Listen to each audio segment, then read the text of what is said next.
अस्सलाम वालेकुम। Attendance mark कर लें सारी अपनी।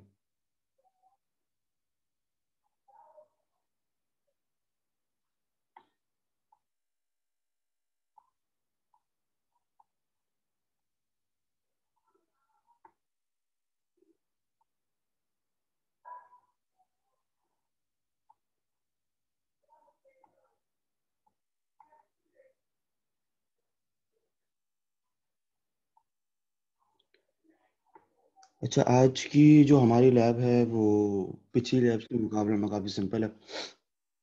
अच्छा, इस लैब को इंक्लूड कराने का एक मकसद ये भी था कि अक्सर ये होता है कि भाई पिछली जितनी हमने लैब्स में चेक किया है कि जो पिछले सेमेस्टर में 2 लैब्स हुई हैं, पिछली जो एएसडी की आप लोगों के सीनियर्स की जो लैब हुई उसमें अक्सर यही होता है कि 10th लैब तक लोग बहुत ही ज़्यादा स्लो काम कर रहे होते हैं। और जो चीज़ें पढ़ाई जाएँ आप लोग बस वहीं तक जाते हैं, इससे आगे कोई चीज़ आप लोगों ने या तो खुद से सर्च करनी नहीं है। अगर सर ने बता दिया तो हमने कर ली, नहीं बताया तो हम नहीं करते। तो इस लैब में बहुत सिंपल सी लैब है ये, इसमें कुछ भी आप लोगों को ख़ास नहीं करना। हाँ, इससे पहले जो आप लोग सारी मैटलैब पे सिमुलिंक पे जो ब्लॉकसेट की कोडिंग कर चुके हैं, ये उससे रिलेटेड लाज़मी है। क्योंकि मैं पहले दिन से कह रहा हूँ कि आपकी हर लैब एक-दूसरे से इंटरलिंक्ड है, आई थिंक 20 या 21 तक। तो आज की जो लैब है उसमें ये है कि हमने अपने मैटलैब में पहले से ही मौजूद जो डायल्स होते हैं एयरक्राफ्ट के, उनको इंटरलिंक करवाना हमारे कोड से। अब ये इस तरीके के डायल्स हैं, आई होप सबको पता होंगे ये डायल क्या हैं, कैसे काम करते हैं और कहाँ लगे हुए होते हैं। अगर मैं एक्सप्लेन पे काम कर रहा हूँ तो एक्सप्लेन पे जाहिर सी बात है मोस्ट प्रोमिनेंटली मोस्ट इजीली जो है लैब व्यू कनेक्ट होता है एक्सप्लेन के साथ। आराम से इंटरलिंक भी हो जाता है, कम्युनिकेशन भी हो जाती है, वैल्यूज सेंड और रिसीव भी हो जाती हैं। मगर उसमें एक मसला ये है कि मेरे पास एक्सप्लेन में जो पहले से बने बनाए डायल हैं, मैं लैब व्यू पे जैसे लैब व्यू और मैटलैब में बस ये फ़र्क है कि मैटलैब में जिस तरह मुझे बने बनाए यहाँ पे डायल दिख रहे हैं ना इसकी लाइब्रेरी में, मेरे पास लैब व्यू में इससे बने बनाए पहले से डायल नहीं होते। मतलब अगर मैं एक प्रोग्राम बना रहा हूँ लैब व्यू के ऊपर और एक जीयूआई मैंने बना ली अपनी जिसमें मेरे स्विचेस लगे हुए थे, बटन्स लगे हुए थे, डिस्प्ले की स्क्रीन लगी हुई थी, जस्ट लाइक सिमलिंक जिस तरह यहाँ पे बना हुआ है। तो उसमें मसला ये होता है कि वहाँ पे ये पहले से बने बनाए डायल नहीं होते। ये इनकी जो कॉन्फ़िगरेशन है, इनका जो डिज़ाइन है, ये हमें वहाँ पे खुद से बनाना पड़ता है कि भाई इसे राउंड रखना है, इसके अंदर का सरफेस अगर मैं आर्टिफ़िशियल होराइज़न की बात कर रहा हूँ, तो मैंने इसका राउंड रखना है, इसकी आउटर जो डायल है उसमें मैंने इतने डिजिट्स रखने हैं या इतनी लाइन्स बनानी है। जो मेरा अंदर का पार्ट है उसको मैंने आधे एरिया को ब्लू रखना है, आधे को ब्राउन रखना है, देन ये मूवेबल भी हो। तो ये सारी चीज़ें हमें खुद से डिज़ाइन करनी पड़ती हैं यूजिंग द ब्लॉक सेट्स। वो ख़ैर बहुत ही टफ मेथड है। हाँ, उसके अलावा एक फ़ायदा ये होता है कि अगर हम लैब व्यू को एक्सप्लेन के साथ कम्युनिकेट करते हैं, तो हमें एक्सप्लेन पे पहले से बने बनाए इस तरह के डायल्स और गैजेट्स मिल जाते हैं। ये हो सकता है कि अगर हम मल्टीपल स्क्रीन्स यूज़ करें तो हम एक डिफरेंट स्क्रीन पे सिर्फ डायल्स को शो कर सकते हैं। अच्छा, अगर मैं सिमुलिंक पे काम कर रहा हूँ तो सिमुलिंक में मुझे ये फ़ायदा है कि मुझे अपनी जीयूआई के अंदर पहले से यहाँ डायल मौजूद हैं, मुझे यहाँ मिल गए। मेरे फ्लाइट गियर में तो मुझे एयरक्राफ्ट के अंदर अगर मैं कॉकपिट व्यू देख रहा हूँ तो मुझे वहाँ तो डायल शो हो जाएंगे, मगर मैं अपने सिमुलिंक में जो मैं जीयूआई बना रहा था वहाँ पे भी मुझे मेरे डायल्स अवेलेबल हैं। अच्छा, कैसे लग रहे हैं और कहाँ लग रहे हैं वो मैं दिखा देता हूँ। अच्छा, यहाँ पे अभी जो मैं इसको कनेक्ट करूँगा ना, तो वो तो चलो मैं आपकी कोडिंग में कनेक्ट कर रहा हूँ सिर्फ शो कराने के लिए कि ये ऑपरेट कैसे होते हैं और ये वाकई चल भी रहे होते हैं कि बस ऐसे ही डिज़ाइन बना हुआ है। तो ये दिखाने के लिए मैं फिलहाल जो कनेक्ट कर रहा हूँ वो तो ये उन वैल्यूज़ पे होगा जो हमारे एयरक्राफ्ट की एयरक्राफ्ट के पैरामीटर्स के थ्रू होती हुई जो बन रही थी और हमारे अपने इनपुट से जो बन रही है। तो ये जो वैल्यूज़ होंगी इन डायल्स पे जो शो हो रही होंगी ये हमारी खुद की हैं। हम इसको लिंक कर सकते हैं फ्लाइट गियर के साथ भी, मगर अभी जिस तरह मैंने इस लैब में दिखाया था कि हमने जितना भी काम था वो हम सिर्फ अपनी डिजाइन कोडिंग को फ्लाइट गियर पे सेंड कर रहे थे सारा डेटा। मतलब मैंने यहाँ से एक हाइट सेट की हुई है, एक स्पीड सेट की हुई है, देन मेरे पैरामीटर से वो कोलैबोरेट कर रही है, कैलकुलेट हो रही है मुख्तलिफ एक्सप्रेशन के थ्रू और कुछ वैल्यूज जनरेट कर रही है। देन उन वैल्यूज को मैं फर्दर ब्लॉक सेट में कैलकुलेट करवा रहा हूँ एंड देन उन वैल्यूज को मैं अपने फ्लाइट गियर पे सेंड कर रहा हूँ। तो इन द एंड इस लैब में हम जो भी चीज कर रहे थे वो सिर्फ सेंडिंग तक थी। अगर मुझे इन डायल्स पे फ्लाइट गियर का रियल टाइम डेटा चाहिए तो मुझे ऑब्वियसली फ्लाइट गियर से इनपुट भी लेना होगा। तो वो एक अलग लॉन्ग स्टोरी है, इतना ज़्यादा टफ नहीं है। एक ब्लॉक लगा हुआ होता है, आपने फ्लाइट गियर को अपने जॉयस्टिक के साथ कनेक्ट किया हुआ होता है एंड देन आप अपने फ्लाइट गियर पे जो भी मूवमेंट कर रहे होते हैं यूजिंग द जॉयस्टिक, वो वहाँ से डेटा सेंड होके मुझे यहाँ सिमलिंग पे रिसीव हो रहा होता है।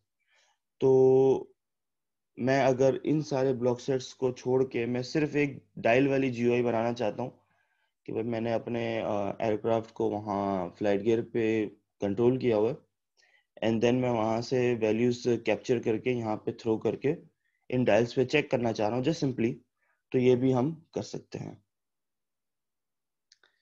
अच्छा खैर, मैनुअल में इतना कुछ खास नहीं है, सिर्फ शो किया हुआ है कि मैं इनको कैसे कनेक्ट कर सकता हूँ और ये कैसे काम कर रहा है।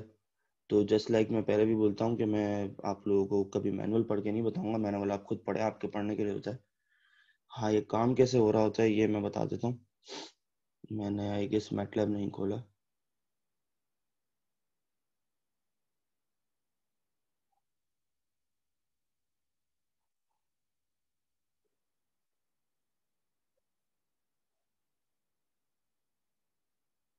अच्छा, आप लोगों की लैब 10 का जो एंड में थोड़ा सा मसला हुआ था कि जब मैं उसे मैटलैब और फ्लाइट गियर को मतलब आपस में कम्युनिकेट कर रहा था तो स्क्रीन उसकी नहीं आ रही थी हमारे फ्लाइट गियर की, बिकॉज उसकी जो सीनरी है वो डाउनलोडेड नहीं थी। खैर एक दिन पहले जब मैं कर रहा था तब तो मसला नहीं आया था, मगर अचानक से आई डोंट नो कि कोई अपडेट आई है तो वो सीनरी डाउनलोड कर रहा है।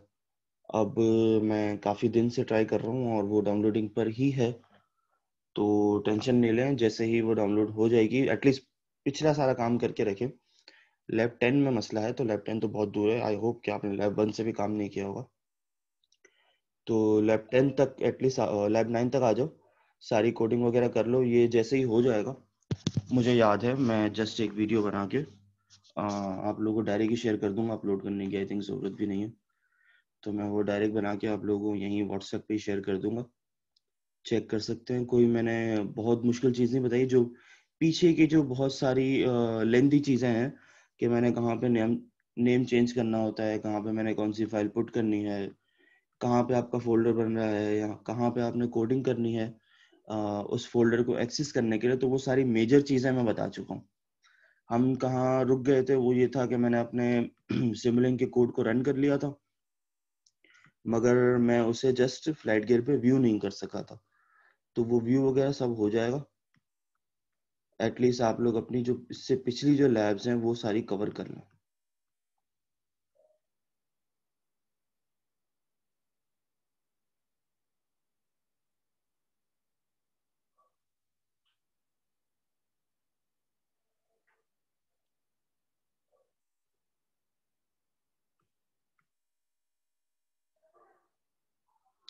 अच्छा, किसी को कोई इशू है कुछ पिछली लैब्स में तो पूछ सकता है जब तक ये खुल नहीं जाता सिमुलिंक।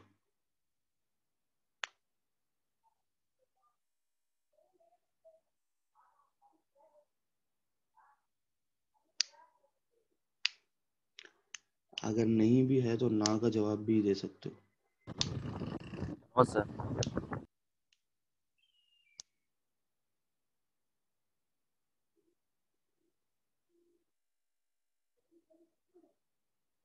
खैर आपकी आगे की जो लैब्स हैं, जो लैब 12 से लेके आई गेस लैब 17 या 18 तक हैं, वो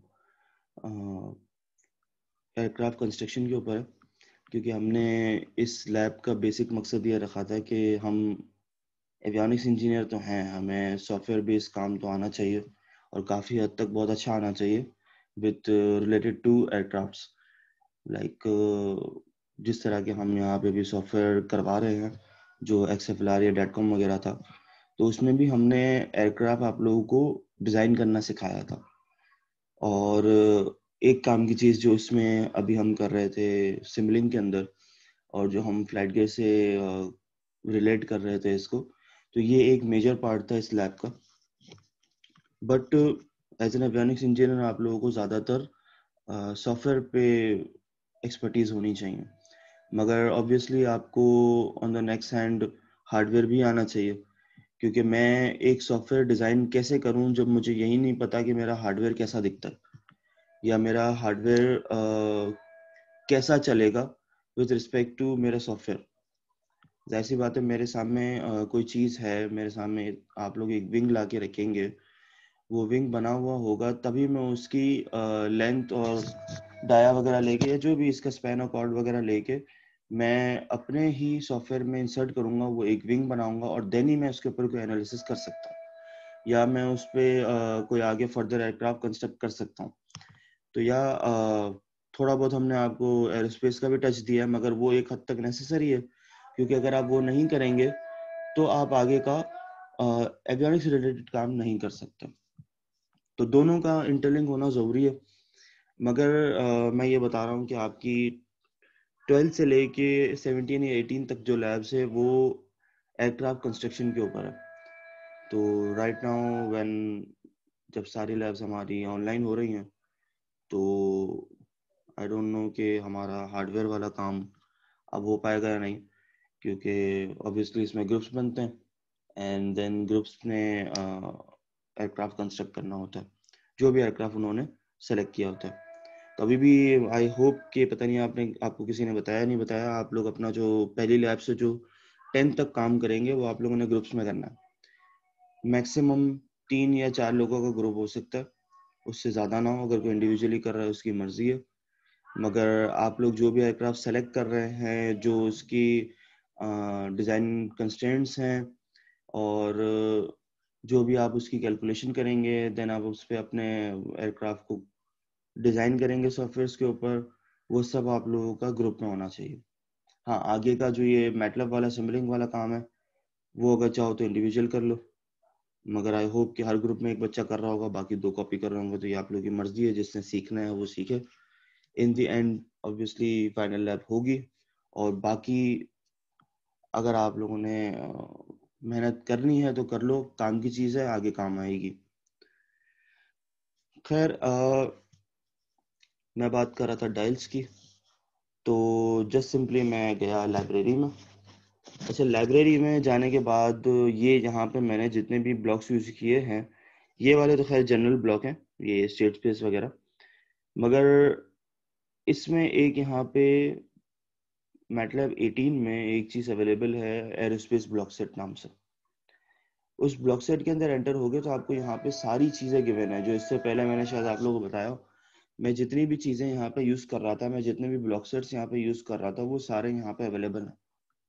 मैं अगर एनवायरनमेंट के अंदर जा रहा हूँ तो मैंने विंड से रिलेटेड एक आध मॉडल मैंने पिक किए थे। देन मैंने ग्रेविटी से रिलेटेड भी मैंने मॉडल्स पिक किए थे, जिनसे मैं अपने रिजल्ट्स ले रहा था। तो जितने भी मैंने यहाँ पे मॉडल्स पिक करके ड्रॉप किए हैं इस कोडिंग के अंदर, वो सारे सिर्फ एक ही जगह पे मौजूद हैं, इस मेजर ब्लॉक सेट के अंदर। खैर आज जो हम कर रहे हैं वो फ्लाइट इंस्ट्रूमेंट्स का है, सामने लिखा हुआ है नाम। नाम भी मेंशन है इस ब्लॉक सेट का, अंदर एंटर हो गए फ्लाइट इंस्ट्रूमेंट्स सारे मुझे यहाँ पे गिवन है। 2-3 में लगाना सिखा देता हूँ, बाकी आप लोगों को आइडिया हो जाएगा कि बाकी के जो है वो कैसे कनेक्ट हो रहे हैं। और अगर मैंने इनको अपने डायल्स के साथ मैंने कौन सी वैल्यू को कैसे कनेक्ट करना है, वो आप लोगों को आइडिया हो जाएगा कि किस वैल्यू को मैं कहाँ कनेक्ट करूंगा तो कैसा रिजल्ट शो करेगा। अच्छा, पहला जो है आपका है एयर स्पीड इंडिकेटर। मैंने जस्ट यहाँ से इसको ड्रैग एंड ड्रॉप कर देना। अब एयर स्पीड इंडिकेटर है तो ऑब्वियसली मेरे एयरक्राफ्ट की स्पीड है with respect to the wind. तो मैं इसके अंदर अपने एयरक्राफ्ट की स्पीड को इंसर्ट करूंगा। अच्छा, मेरे एयरक्राफ्ट की स्पीड का फ़ायदा ये है, अच्छा इस कोड में फ़ायदा ये है कि मुझे यहाँ पे मेरे एयरक्राफ्ट की speed with respect to axis भी मिल रही थी। जब मैंने यहाँ पे अपने स्टेट स्पेस कनेक्ट किए थे, जो मुझे मल्टीपल वैल्यूज मेरे पैरामीटर से एक्सट्रैक्ट करके मुझे आउटपुट में दे रहे थे, तो मुझे यहाँ पे मेरी हर चीज़ विद रिस्पेक्ट टू एक्सिस मिल रही थी। चाहे वो मेरे रेट्स हों, चाहे मेरी स्पीड हो, चाहे मेरे एंगल हों, कुछ भी हो, मुझे विद रिस्पेक्ट टू एक्सेस मिल रहा था। मतलब तीन तीन चीजें इन शॉर्ट यार, कि मुझे मेरे कंट्रोल सरफेसेस थे, मेरा एलेरॉन, रडर और एलिवेटर, तो वो तीन मिल गए मुझे। देन मुझे रेट्स चाहिए थे, तो मुझे पी क्यू आर भी मिल गया। ये पी क्यू है, देन क्यू है, एन आर है। मतलब तीनों कंट्रोल सरफेस किस रेट पे मूव हो रहे हैं, वो तीनों रेट्स भी मुझे मिल गए। देन मुझे स्पीड चाहिए थी, तो मुझे तीनों एक्सिस के हिसाब से यू वी डब्ल्यू तीन स्पीड्स भी मिल गई। वो देन मैं फर्दर आगे उनको कंबाइन करके यहाँ पे शो भी कर रहा था, चेक भी कर रहा था। मगर जब मैं इस डायल पे आता हूँ, तो इस डायल का मसला ये है कि ये कहता है कि मुझे इनपुट चाहिए जस्ट सिंगल, मुझे स्पीड चाहिए जस्ट एक्स एक्सिस की। मतलब जो मेरी नॉर्मल यार स्पीड होती है, मैं कोई भी अपनी गाड़ी चला रहा हूँ या बाइक चला रहा हूँ, तो मैं ऑब्वियसली स्ट्रेट जा रहा होता हूँ। उस स्ट्रेट डायरेक्शन की जो मेरी स्पीड है, बस आप मुझे वो बता दो, मुझे और कोई स्पीड नहीं चाहिए। तो हम क्या करते हैं, हम जस्ट यहाँ से यू की वैल्यू पिक कर लेंगे जो हमने यहाँ पे सेंड की हुई है। अच्छा, यू तो मैंने कांस्टेंट दिया हुआ था। देन ये आगे जाके फर्दर क्लोज लूप में आगे ये कंटिन्यूसली कैलकुलेट हो रहा था। तो मैं चाहूँ तो इसको यहाँ से यू सेंड कर सकता हूँ, चाहूँ तो यहाँ से कर सकता हूँ। खैर, इसे इंसर्ट करने का सिंपल तरीका है, मैंने जस्ट डायल को डबल क्लिक किया, एक इस तरीके की विंडो ओपन हो जाएगी।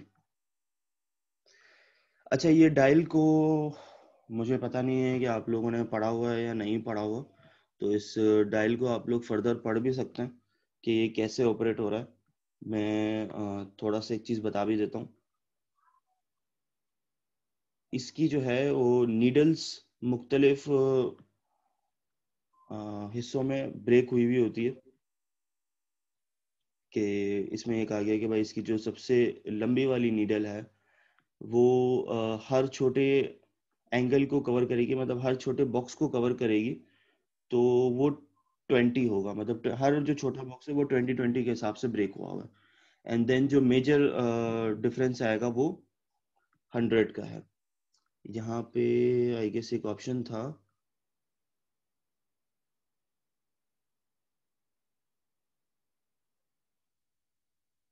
इस ब्लॉक सेट को पढ़ने का एक ऑप्शन है यहाँ पे। अच्छा, जिसमें जो है ना ये डायल के बारे में डिटेल बता रहा होता है आपको। मैंने इसको कभी यहाँ से खोला नहीं है, तो मुझे इसका याद नहीं है। खैर, आप लोग इसको गूगल कर सकते हैं, गूगल में आप लोगों को मिल जाएगा। नहीं भी मिलता है तो यार क्या कहते हैं इसको, मैथवर्क्स की जो हमारी वेबसाइट है, वहाँ पे जाके अगर आप ये फ्लैट इंस्ट्रूमेंट्स का लिखेंगे तो ये सारे ब्लॉग सेट आ जाएंगे और इनकी डिटेल भी मिल जाती है। खैर, कोई बड़ा इशू नहीं, मैं आप लोगों को ऐसे ही बता देता हूँ क्योंकि मैंने तो इसको पढ़ा हुआ है। तो मैं आप लोगों को ऐसे ही बता देता हूँ कि इसमें जो डिफरेंसेस हुए हैं वो कैसे हुए हैं। ये वाली जो सबसे लंबी वाली नीडल है ना, मैं एक मिनट इसको अपने हिसाब से पहले ब्रेक कर दूं। अच्छा, जो मेरी वैल्यूज है, ऑब्वियसली मैंने यहाँ पे 35 रखा हुआ है। जिसने जिसने अपने जिस हिसाब से रखना हो वो उस हिसाब से रख सकता है। अब चूंकि मैंने 0 to 35 रखा हुआ है, तो मैं इसकी रेंज अपनी मर्जी से सेट कर रहा हूँ। 0 to 50, 35 है, 0 to 50 के बीच में लाई करती है ऑब्वियसली। जब ये टेक ऑफ करेगा या जब भी मैं इसको ऑटो पायलट पे स्विच करूंगा, तो ये 0 से लेके 35 पे एक लंबा शूट मारेगा। मतलब एक हल्की सी पीक तो आ जाएगी ऊपर, थोड़ा सा ओवरफ्लो आ जाएगा, मगर ऑब्वियसली इसने आगे 35 के अराउंड कहीं ना कहीं स्टेबल हो जाना है। तो मगर 50 से एक्सीड नहीं करेगा और 0 से ज्यादा ही होगा। तो मैंने एक रेंज रख दी अपने हिसाब से, जो कि 0 to 50 है। तो मेरे पास यहाँ पे देख लो 0 to 50 तक की रेंज आ गई है। इसने अपने हिसाब से पूरे डायल को ब्रेक कर दिया। अब इसमें जो है वो तीन किस्म की नीडल्स होती हैं। पहली जो नीडल है, जो ये सबसे बड़ी वाली आप लोगों को व्हाइट कलर की दिख रही है, इसके बाद जो ये छोटी छोटी सी लाइन है, घड़ी की तरह ये छोटी छोटी सी लाइन है, तो ये अब मैंने इसको अपने हिसाब से तोड़ दिया, तो जाहिर सी बात है इसकी वैल्यूज चेंज हो जाएंगी। जस्ट सपोज के 5.56 की जगह 100 होता, तो इसमें क्या होता है कि हर जो छोटा बॉक्स है ना वो 2020 पे टूटा हुआ होता, 2020 पे होता है, और लास्ट वाला जो बॉक्स है वो जिसपे मेजर 5.56 लिखा हुआ है वो 100 से डिनोट हो रहा होता। तो अब मैं चूंकि 0 से लेके 35 तक चेक कर रहा हूँ, मैंने 100 से एक्सीड नहीं किया है। अगर मैं यहाँ पे ये होगा कि अगर मैं 50 से मेरी स्पीड एक्सीड हो रही होती और मैंने यहाँ पे जस्ट 0 to 50 का डायल दिया हुआ है, तो मेरे इसके बाद एक और नीडल आती है। वो नीडल ये होती है कि उसका जो रेंज है वो शुरू ही 50 के बाद होती है। तो जब मैं अगर इसी डायल को 0 से लेके 50 तक रखूं और मैं वहां पे स्पीड एक्सीड करूं, जस्ट सपोज कि 70 या 80 करूं, देन क्या होगा कि मेरा जो इसके बाद वाला डायल है वो यहाँ पे 50 पे आके अटक जाएगा, और जो बाकी दूसरी नीडल है वो इसको 70 तक लाने के लिए 20 तक कहीं ना कहीं लेके जाएगी। अगर आप लोगों ने चेक करना हो तो क्या करना है कि इसका जो जब डायल यहाँ पे पिक करो तो इसकी रेंज होती है आई गेस 40 से 400 कुछ रखी हुई थी जो भी मैंने चेंज की, तो आप लोग 0 से 400 रहने देना। एंड चाहो तो एक दफ़ा मैथ्रोक्स पे जाके इसका ब्लॉक सेट को चेक भी कर सकते हो, वो आपको एग्जैक्टली बता देगा कि कौन से डिवीजन पे क्या क्या हुआ था, मगर वो जर्नल है। जब मैं इसको ऑपरेट कर रहा हूँ तो अब इसमें रखा हुआ था 40 to 400, मेरी स्पीड ही 35 है, इस पर शो ही नहीं होगी, तो मुझे इसको ऑब्वियसली अपने हिसाब से चेंज करना है। तो ये जितने भी डिवीजन है उसको मैं अपने हिसाब से मेजर कर सकता हूँ कि 5.56 है, 4 हिस्सों में तोड़ दूंगा तो मुझे पता चल जाएगा भाई एक में कितनी आ रही है स्पीड। कॉमन सेंस है, यूज कर सकते हो। खैर मुझे इसके अंदर चाहिए थी वैल्यू एयर स्पीड की, मैंने जस्ट इसको डबल क्लिक किया। ये कह रहा है कि भाई यहाँ पे किसी भी एक सिग्नल को क्लिक कर लो, आपका जो भी सिग्नल आपको इसके अंदर इंसर्ट करवाना है वो आ जाएगा ऑटोमेटिकली। मैंने जस्ट यहाँ से यू को क्लिक कर लिया। अब मैं इस यू को भी कर सकता था, मैं यू को डिस्प्ले को भी कर सकता था, और वहां पे जो मैं यू को फीडबैक पे लेके जा रहा हूँ वो भी मैं क्लिक कर सकता था। तीनों में सिमिलर वैल्यूज आ रही है क्योंकि लूप में चल रहा है। मेरा यहाँ पे कनेक्ट पे टिक करना जरूरी है ताकि इसके अंदर इंसर्ट हो जाए वैल्यू, एंड मैंने इसको ओके कर दिया। एक चीज आप लोगों को याद होगी, ये अब तक रेड रेड शो हो रहा है, रेड पे ही आ रहा है अनडिफाइंड फंक्शन और वेरिएबल्स। कोई बता सकते है ये क्यों हो रहा है?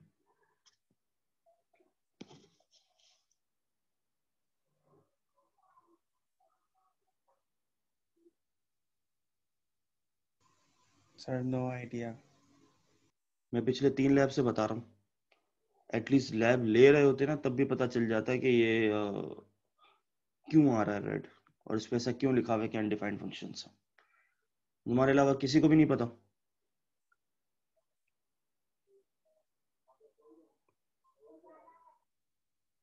सर इसकी वैल्यूज अनडिफाइंड है। हाँ तो कहाँ क्यों अनडिफाइंड है? कहाँ आएंगी इसकी वैल्यूज, कहाँ से आएंगी? सर इसकी कॉन्फ़िगरेशन में जाके डबल क्लिक करके, मतलब बॉक्स की कॉन्फ़िगरेशन होगी उसको हम एडिट करेंगे, अच्छा इसके पैरामीटर्स आ मैं डबल जाएंगे। क्लिक कर रहा हूँ, मैंने अभी डबल क्लिक किया है, उसके अंदर पहले से वैल्यूज मौजूद है, फिर फिर भी रेड हो रहा है क्यों? कि सर इनवैलिड वैल्यूज हैं ये। नहीं, मैंने वैल्यू सही डाली है, यही वैल्यू डालनी थी। पिछले लेक्चर में चेक कर लेना, मैंने कहा था लॉन्गिट्यूड में AIOD होगा, BIOD होगा, मतलब जो मैंने एक्सप्रेशन के नाम रखे हैं, और जो मेरा लेटरल होगा उसमें यही होगा AIOD, और आगे LAT लेट लिखा हुआ होगा ताकि वो कंफर्म हो जाए कि वो लैटिट्यूड का। अच्छा ये सब तो इसके अंदर फील्ड है, फिर भी ये रेड हो रहा है क्यों भाई? सर ये अभी शायद फ्लाइट गियर वगैरह से कनेक्ट नहीं है, तो वो ये वैल्यूज तो फ्लाइट गियर वगैरह से आएंगी ना, तो नहीं इस वजह से वो। यार, कम से कम ऐसी बातें तो नहीं करो, ये मैं पिछले 3 लेक्चर से बता रहा हूँ ये वैल्यूज कहाँ से आ रही हैं और इसके अंदर कहाँ है। अभी हालांकि इस लेक्चर में भी मैंने बताया कि ये वाले स्टेट स्पेस के अंदर वैल्यूज कहाँ से आ रही है और क्या हो रहा है, और मैं डायल यहाँ पे लगा रहा हूँ तो इसका कोई फायदा नहीं है, बस मेरी ऐसी चेकिंग के लिए आप लोगों को शो करवाने के लिए कि इसको यूज कैसे करते हैं। ये भी मैं बता चुका हूँ, मैं तो फ्लैट गियर से अभी कनेक्ट भी नहीं करूंगा इसको, इस लैब में फ्लैट गियर का काम भी नहीं है।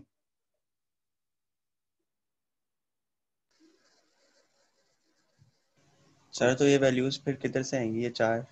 यही तो मैं पूछ रही, तो मेरा सवाल है भाई, जवाब आप लोगों को सर दे देना। नीडल से, हाँ नीडल से एयर स्पीड इंडिकेटर की नीडल से। भाई, ये मैंने बंद कर दिया अपना विंडो, ये एड स्पीड हो गया डिलीट, सही है। ये मेरा ब्लॉक सेट, मैं थोड़ा सा जूम आउट कर लेता हूँ, ये दो ब्लॉक सेट मेरे अब भी हो रहे हैं रेड। इसको मैं डबल क्लिक करूंगा तो ये हो रहा है रेड। ये कह रहा है भाई अनडिफाइंड फंक्शन है, इसमें वैल्यूज नहीं है, वैल्यूज ला के दो। कहाँ से दूं भाई इसको वैल्यूज में? अब मैंने तो अंदर इंसर्ट कर दिया है वो AIOD BIOD, मैंने तो लिख दिया, कहाँ से ला के दूं? सर पीआईडी के अंदर पीआईडी कॉन्फ़िगर नहीं होगा। भाई PID भी कन्फिगर है, मैंने कहा था PID कन्फिगर हो ना हो, मेरी वैल्यूज अप डाउन हो रही होंगी, फ्लक्चुएशन आ रही होगी, क्या कहते हैं उसको, फ्यूगर्स आ रहे होंगे, चलेगा। PID का मतलब है एक इम्प्रॉपर सिग्नल को स्टेबल करना। उसका इस ब्लॉक सेट से, इन दोनों ब्लॉक सेट से PID का कोई ताल्लुक नहीं है।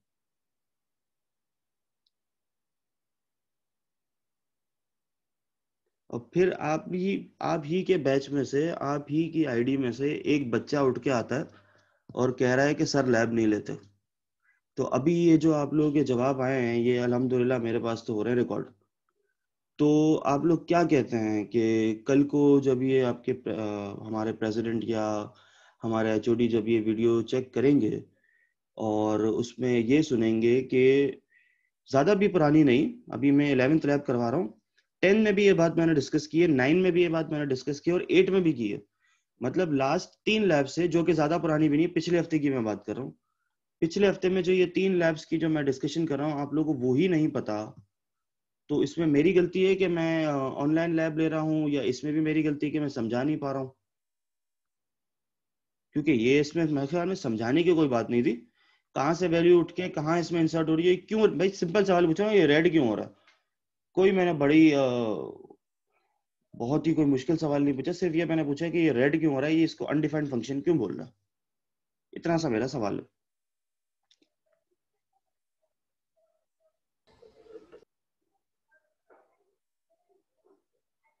खैर, ये रेड इसलिए हो रहा है, इसकी ये वजह नहीं है कि इसके अंदर वैल्यूज नहीं लगी हुई, इसके अंदर ये वजह है कि ये वाली वैल्यूज जो है, ये CIOD DIOD नाम की जो वैल्यूज हैं, ये यहाँ मेरे वर्क स्पेस में नहीं है। जो मेरा क्या कहते हैं, सिमुलिंक है, सिमुलिंक हमेशा, सिमुलिंक के अंदर जो मैंने ब्लॉक सेट लगाए हुए हैं, वो ब्लॉक सेट मेरे मैटलैब के वर्क स्पेस से कनेक्टेड है। वो मेरी सारी वैल्यूज वर्क स्पेस से उठा रहा है, और स्टेट स्पेस के अंदर जो वैल्यूज हैं वो मेरे XFLR से उठाए हुए पैरामीटर्स हैं। ये रहा लॉन्गिट्यूडनल, ये वाले पैरामीटर्स मेरे XFLR से लॉन्गिट्यूड के पैरामीटर्स हैं, और ये मेरे XFLR से लेटरल के पैरामीटर्स हैं। मैंने कहा था मैं ये फाइल शेयर करूंगा, ना मुझसे अब तक किसी ने मांगी है, और ना किसी को ये याद है कि ये फाइल में हो क्या रहा था। तो फिर मैं ये दोबारा नहीं बता रहा, ये लेक्चर देख लेना, मैंने लेक्चर 8 में ये बताया था कि ये दो फाइल्स कैसे यूज हो रही हैं, इनमें क्या ये एक्सप्रेशंस लिखी हुई है, और इन दी एंड ये देखें, लेटरल के अंदर इस ना ये 4 नाम लिखे हुए हैं, और इसी तरीके से लॉन्गिट्यूड के अंदर भी ये 4 नाम लिखे हुए हैं, ये रहे। बस मसला ये है कि ये 4 नाम इस वर्क स्पेस में नहीं है। वर्क स्पेस में होते, स्टेट स्पेस डायरेक्ट डायरेक्ट यहीं से वैल्यू पिक करता और कहता कि हाँ भाई मुझे वैल्यूज मिल गई हैं, मुझे अब मिल रही हैं। अब फिलहाल इसको नहीं मिल रही हैं, तो वो एरर दे रहा है कि भाई अनडिफाइंड फंक्शन है। तो वर्क स्पेस में आने का क्या तरीका है भाई, इन वैल्यूज को वर्क स्पेस में लाने का क्या तरीका है, ये बता दो कोई।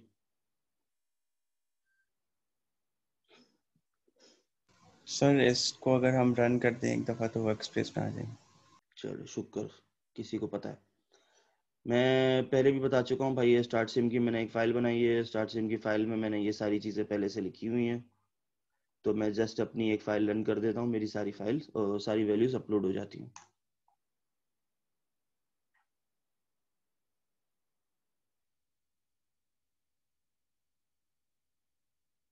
अब ये देख लो, यहाँ पे ये आ गया CIOD latitude, then BIOD latitude, DIOD latitude, सारी वैल्यूज अब यहाँ पे स्टोर हो गई हैं वर्क स्पेस के अंदर। अब ये वर्क स्पेस में स्टोर हुई हैं, मैं इसे एक दफ़ा, खैर ये रन होने के बाद सही हो जाए, अब भी सही हो गया, खैर रन हुए बगैर भी बाहर जाके मुझसे अंदर आया, अब ये क्लियर हो गया। अब ये एरर नहीं दे रहा कि इसमें मेरे पास अनडिफाइंड वैल्यूज हैं। मैंने जस्ट अपनी फाइल्स को, अपनी वैल्यूज को वर्क स्पेस में इंक्लूड करवाना था, दैट्स इट। खैर ये मेरा एयर स्पीड इंडिकेटर था, मैंने दोबारा इसकी वैल्यूज को चेंज कर लेता हूँ।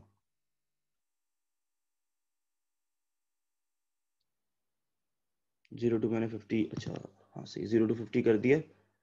मैंने इसके अंदर u की वैल्यू इंसर्ट करनी थी, मैंने u की वैल्यू इंसर्ट कर दी है एंड मैंने कर दिया अप्लाई। तो इसके अंदर अब जो है वो मेरी स्पीड की वैल्यू आ गई है। एक दफ़ा से रन करके चेक कर लेते हैं।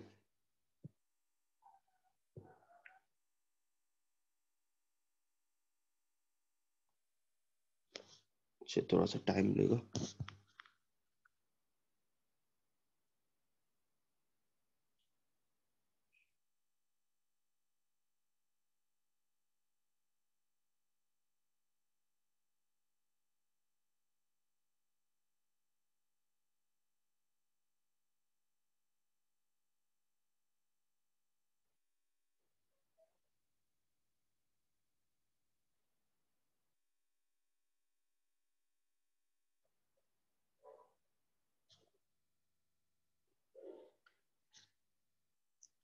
अच्छा यहाँ पे आई थिंक कोई गड़बड़ हुई है जिसकी वजह से ये सिमुलेशन पॉज हुई है।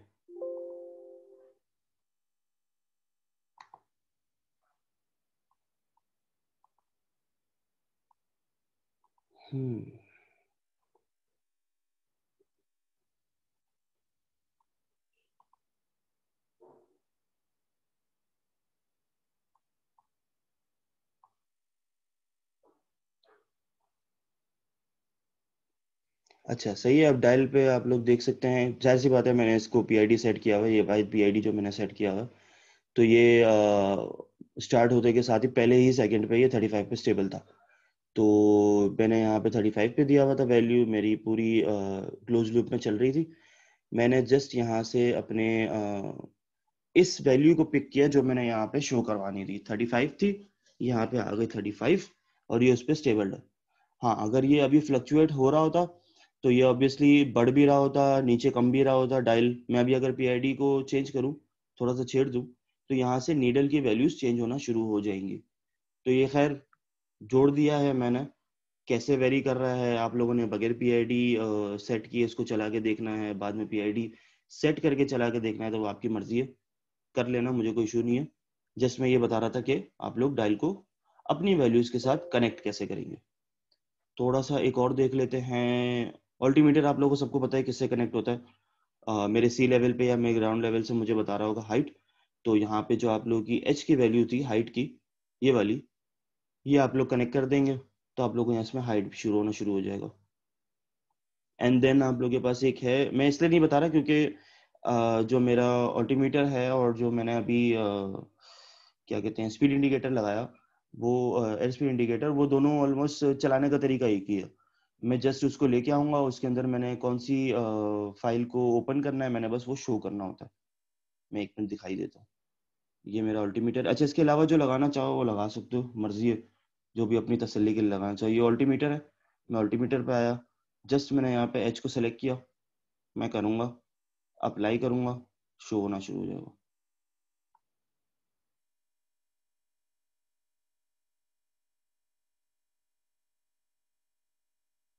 अच्छा मेरे ख्याल में आई गेस मैंने एक छोटी सी मिस्टेक की थी, जो मैं डिविजन्स बता रहा था ना मुख्तलिफ नीडल्स के, वो अल्टीमीटर में होते हैं। एज पे इंडिकेटर तो आप लोगों को डायरेक्ट शो कर रहा होगा ना कि आपकी कितनी स्पीड है, चाहे जितनी भी आप रखो वो डायरेक्ट एक ही सिंगल नीडल से शो करता है।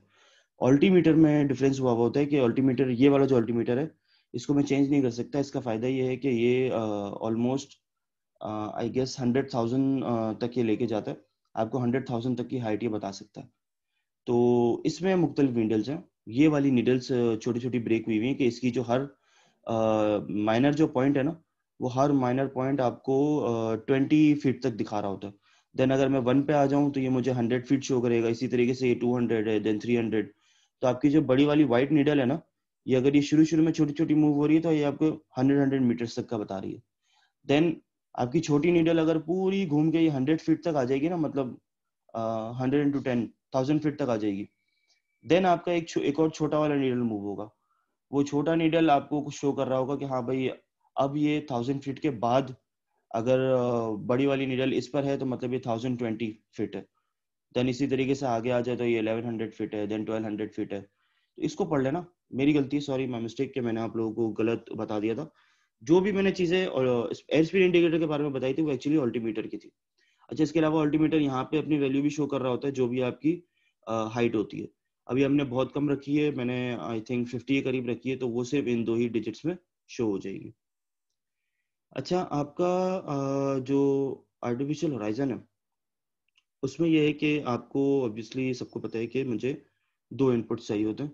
वो 2 इनपुट क्या हैं वो यहाँ पे मेंशन भी कर रहा है कि भाई मुझे रोल और पिच की वैल्यू चाहिए।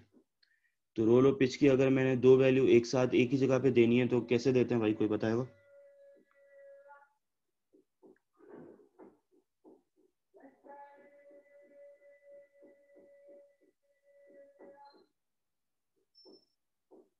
किसी को पता है भाई 2 सर, वैल्यू? हाँ बोलो। Sir gyroscope. जायरोस्कोप? मतलब मैंने सर आप, मैं सवाल ठीक से समझा नहीं, 2 वैल्यूज पिच और रोल की क्या मतलब, समझा नहीं। मैंने भाई ये वाला जो मेरा डायल है ये कह रहा है कि मुझे 2 वैल्यूज चाहिए जो मैं आपको डायल पे शो करूंगा। डायल देख के सबको समझ में आ रहा है कि भाई ये पिच की वैल्यू शो करेगा जो कि ब्लू और ब्राउन वाले एरिया पे डिफर कर रही होगी, और ये रोल की वैल्यू शो करेगा जो मेरा आउटर डायल पे मेरी लाइंस लगी हुई हैं।